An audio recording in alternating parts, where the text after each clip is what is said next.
नमस्कार मित्रांनो. तर मित्रांनो, आजचा विषय असा आहे की सर्व लाडक्या बहिणींच्या बाबतीत आजचा विषय आहे. तर मित्रांनो, आपण बघितल्याप्रमाणे आज या महिन्यामध्ये 2 वर्षे होतील आपल्या महाराष्ट्र शासनाने मुख्यमंत्री माझी लाडकी बहीण अशी एक योजना चालू केलेली होती.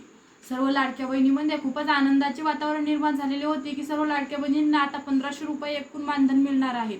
तर सर्व लाडक्या बहिणी आनंदात असताना सरकारने जेव्हा ही योजना चालू केलेली होती तेव्हा कोणताही विचार न करता, कोणतीही चाळणी न करता, कोणतीही केवायसी, कोणतीही पडताळणी न करता सर्वांच्या खात्यामध्ये सरसकट लाभ हा त्यांनी देण्यास सुरुवात केलेली होती.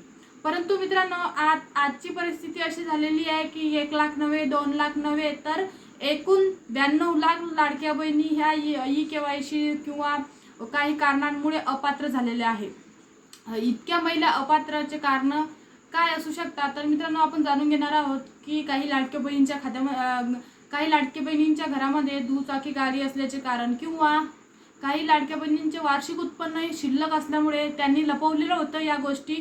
परंतु सरकारने जेव्हा खरंच पडताळणी चालू केली, सर्व पडताळणीमध्ये हे सर्व दिसून आले.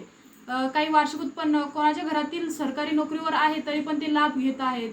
अशा सर्व लाडक्या बहिणी मिळून किंवा आता आपण बघितल्याप्रमाणे 2 वर्ष लाडकी बहिणी योजना ही चालू झालेली आहे. एखाद्या महिलेचे वय तेव्हा जर 63 वर्ष होते तर आज त्या महिलाचे वय हे 5 वर्ष भरणार आहे. या मुख्य कारणामुळेच काही लाडकी बहिणी या योजनेतून अपात्र झालेल्या आहेत. तर सरकारला एक विनंती आहे की ज्या पात्र आहेत त्यांना लाभ मिळालाच पाहिजे, परंतु ज्या अपात्र आहेत त्यांना नाही दिला तरी चालेल, परंतु ज्यांना खरंच गरज आहे अशी एकही लाडकी बहिणी या मुख्यमंत्री माझी लाडकी बहीण या योजनेपासून अपात्र राहता कामा नये किंवा वंचित राहता कामा नये.